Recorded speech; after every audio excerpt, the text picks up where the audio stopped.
Sir अभी आपको क्या ज़रूरत पड़ी फिजिक्स पढ़ाने की, मतलब कि इसलिए कोई भी बच्चा हो, 9th वाला हो कि 10th वाला हो कि 11th वाला हो कि 12th वाला हो कि 13 वाला हो, कुछ भी हो, वो कोई भी फिजिक्स वाला हो, कुल मिला के वो इससे जुड़ सकता है। सो हेलो एवरीबॉडी, कैसे हो मेरे प्यारे भाइयों। और आज हमारे साथ वंस अगेन बीएम सर जुड़ रहे हैं। सर थैंक्स अलॉट टाइम निकालने के लिए। आपका भी धन्यवाद, बच्चों के लिए आप टाइम निकालते हो। आज बीएम सर का physics express, no pressure no stress, इसके ऊपर बात करने वाले कि भाई ये है क्या ये चीज़। ठीक है, बीएम सर मतलब कि वो पर्सन है कि जिन्होंने मतलब कि एक तरह से फिजिक्स कोटा में इनिशियल टाइम से पढ़ाना चालू किया। उस समय से, जिस समय से ये है ना कोचिंग और ये सारी चीज़ें स्टार्ट हो रही थी, जब नाम बन रहा था कोटा का, तो सर मतलब कि उनमें से हैं। तो और मैं सर से पूछना चाहूँगा कि सर ये पहले ये चीज़ है क्या, जो मतलब कि बीएम सर की जो एक्सप्रेस वाली बात हमने करी। भाई इसमें सीधी सी बात है कि बच्चों के लिए वहाँ पे एग्ज़ाम में स्पेस भी लिमिटेड, टाइम भी लिमिटेड। तो ऐसा तरीका देखना है कि बच्चों को जो क्वेश्चन है उसमें वो 5 लाइन में कर रहे हैं तो अरे 1 लाइन का भी होना चाहिए।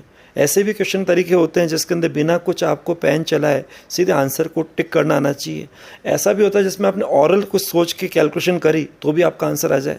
ऐसा भी तरीका होना चाहिए जिसके अंदर फॉर्मूला आप मन में सोच रहे हो और डायरेक्ट आप कुछ उसमें अप्लाई कर रहे हो और सीधे आंसर ऑप्शन पर टिक कर रहे हो। 4 ऑप्शन आपके पास कई बार हेल्पिंग नेचर के भी होते हैं और कन्फ्यूजिंग के भी होते हैं। तो ये वो तरीके हैं जिससे हम अपने लिए बच्चों की पावर, माइंड और टाइम, अगर मैं बोलूँ पीएमटी की तरह, तो पावर, माइंड, टाइम तीनों की सेविंग कर सकते हैं। तो यहाँ पे स्पीड अच्छी रहेगी बच्चों के क्वेश्चन करने के अंदर, गलत कुछ नहीं होगा, लेकिन आप टाइम प्रोड्यूसर बन जाएंगे। टाइम मैनेजमेंट तो छोटी सी बात होगी, आपके पास टाइम प्रोड्यूसर होंगे तो आप आराम से अपने लिए हर क्वेश्चन को, जो कि कई बार आपके लिए चैलेंजिंग होते हैं, ब्रेनस्टॉर्मिंग होते हैं, धांसू होते हैं, कई बार कह दीजिए कन्फ्यूजिंग लैंग्वेज के होते हैं, कन्फ्यूजिंग ऑप्शन के होते हैं, ऐसा बायो में भी होता है और एग्ज़ाम किसी सब्जेक्ट में जो भी हो बच्चा पढ़ रहा है उसमें भी होता है, तो उसको पास टाइम एक्स्ट्रा मिल जाएगा। तो टाइम मैनेजमेंट कभी उसके लिए ऐसा नहीं लगे समय की तलवार उसके ऊपर लटक रही है। तो सर मतलब कि मुझे विश्वास नहीं हो रहा है कि आप फिज़िक्स पढ़ाने वाले हैं, मतलब लिटरली, मतलब कि क्या है सर, मतलब कि फिज़िक्स पढ़ाएंगे सर आगे बच्चों को आप। अभी भी आज दिन याद है, 23 दिसंबर 1982 गुरुवार, 10th में था, हाफ ईयरली एग्ज़ाम चल रहे थे। उस समय पेपर फिजिक्स 2 का मैं पेपर पूरा फोड़ के आया था, नंबर पूरे जोड़ के आया था, कुछ छोड़ के नहीं आया था। हमारे फादर की उस समय अंतिम स्टेज चल रही थी। जब मुझे मालूम पड़ गया वो छोड़ के चले गए तो मैंने वही कमिटमेंट कर लिया, पढ़ाने उतरूँगा तो फिजिक्स पढ़ाने उतरूँगा। तब से फिजिक्स को अपना इतना ज़्यादा, we are made for each other, ये मान के चलिए। सर यानी कि क्या आप एकदम से पूरी तरीके से आप बोर्ड पे पढ़ाएंगे बच्चों को, एक एक चीज़ें समझाएंगे, एक एक टॉपिक समझाएंगे, इस तरीके का आप पढ़ाने वाले हैं क्या? बिल्कुल टीचर की तरह बोर्ड पे पढ़ाएंगे, लेकिन ऐसे पढ़ाएंगे कि सब्जेक्ट बहुत आसान लगेगा, बहुत आसान लगेगा। लोगों ने इस फिजिक्स को ऐसे चैप्टर्स के रूप में से बना रखा है, लेकिन जब उसको देखोगे यार फिजिक्स में तो बहुत कम चीज़ें हैं। सिलेबस में चैप्टर लिख दिया, भले वो कोई सी बुक हो, एक टेक्स्ट बुक आपकी 11-12 के हिसाब से एनसीईआरटी हो, बच्चा फिजिक्स को सबसे पहले 9th में 10th में एज ए ब्रीफ इंट्रोड्यूस होता है। और वो बच्चा भी जानता है जो अभी 12th तक पहुंच चुका है, जो उसने 9th में पढ़ा था ब्रीफ, उसको 11th में डिटेल करता है, जो 10th में पढ़ता है ब्रीफ, उसको 12th में डिटेल देखता है। इसलिए कोई भी बच्चा हो, 9th वाला हो कि 10th वाला हो कि 11th वाला हो कि 12th वाला हो कि 13 वाला हो, कुछ भी हो, वो कोई भी फिजिक्स वाला हो, कुल मिला के वो इससे जुड़ सकता है और फिजिक्स की एक आसान पहचान देख सकता है। कितना आसान सब्जेक्ट है, एक नेचर का सब्जेक्ट है, एक ऐसा सब्जेक्ट जिसमें केवल 2 वर्ड पे पूरी फिजिक्स चल रही है, एक है रेस्ट और एक मोशन। और हर बच्चा जानता है रेस्ट और मोशन दोनों में से कोई टर्म कभी एब्सोल्यूट नहीं होती, हर टर्म रिलेटिव होती है। अब कभी मोशन मालूम पड़ा पार्टिकल का है, कभी बॉडी का मोशन है, कभी चार्ज का मोशन है, कभी चार्ज कैरियर का मोशन है, कभी रे का मोशन है तो मोशन, क्या दिक्कत है, बड़ा आसान है।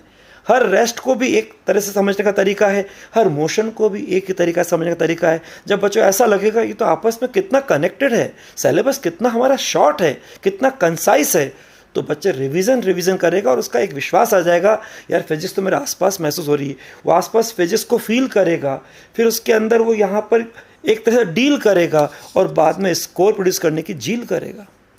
सर अभी आपको क्या ज़रूरत पड़ी फिजिक्स पढ़ाने की, मतलब कि क्या जज्बा आपके अंदर, वो क्या चीज़ है, क्या मोटिवेशन आपके अंदर है कि यार फिजिक्स पढ़ाना है, इस एज में भी आके मुझे फिजिक्स पढ़ाना है बच्चों को? देखो एज को लोग एज बोलते हैं, हम बच्चों के साथ चल रहे हैं इसलिए एज को तो हमको ध्यान देते नहीं है।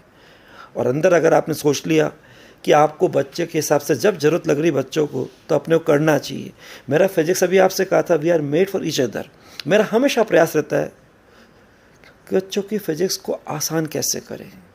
और वो बच्चे जहाँ पे स्पेशली नीट वाले बच्चे, वैसे तो हर बच्चे का अपना सब्जेक्ट का कोई कमांड होता है, इंटरेस्ट होता है, पैशनेट होता है, हर का अपना अपना एक इलेक्टिव सब्जेक्ट होता है, लेकिन जहाँ कई बार फिजिक्स में बच्चा क्रैमिंग करने लग जाता है या लोग उसको एक सब्जेक्ट में कहते हैं इसको मान लो, अरे नहीं भाई, फिजिक्स में एक तो होता है वाई एंड हाउ।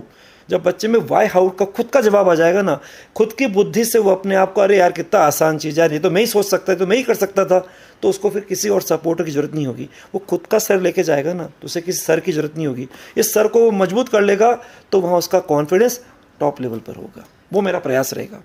तो रेडी हो जाओ बीएम सर का फिजिक्स क्लास अटेंड करने के लिए, पहली बार एक्सक्लूसिव। और इसके लिए आपको बीएम सर का जो यूट्यूब चैनल है जाके उसको करना है सब्सक्राइब। मैंने अपने वीडियो के डिस्क्रिप्शन में लिंक दे दिया है, right? So are you excited? और एक बात और कह दूँ, ये एक्सप्रेस रुकेगी नहीं, ये एक्सप्रेस चलती रहेगी। बच्चा अभी 21-22 वाला हो कि 22-23 वाला हो कि 23-24 वाला हो, हर बच्चा जब भी उसको अपना टारगेट के हिसाब से कॉम्पिटिटिव एग्जाम को अपियर करना है, मेरा ये सिलसिला साथ चलेगा। फिजिक्स अब लगातार चलेगी। मुझे बच्चों को फिजिक्स के लिए बहुत आसान करके उनके चेहरे पे स्थायी मुस्कान बनाने, ये कमिटमेंट कर लिया है। तो दोस्तों, सर का जो चैनल का नाम है वो है एलन ब्रजेश महेश्वरी, ठीक है? और डिस्क्रिप्शन में मैंने लिंक तो दे ही दिया है, आप वहाँ से जाके सर के चैनल को सब्सक्राइब कर लेना। और पहले से भी सर ने बहुत सारे मोटिवेशनल वीडियोस वगैरह डाल रखे हैं, तो वो भी चेकआउट करने ना भूलना। तो बस आज के इस वीडियो में इतना ही। Sir, thanks for joining. Thank you very much. Have a nice day ahead.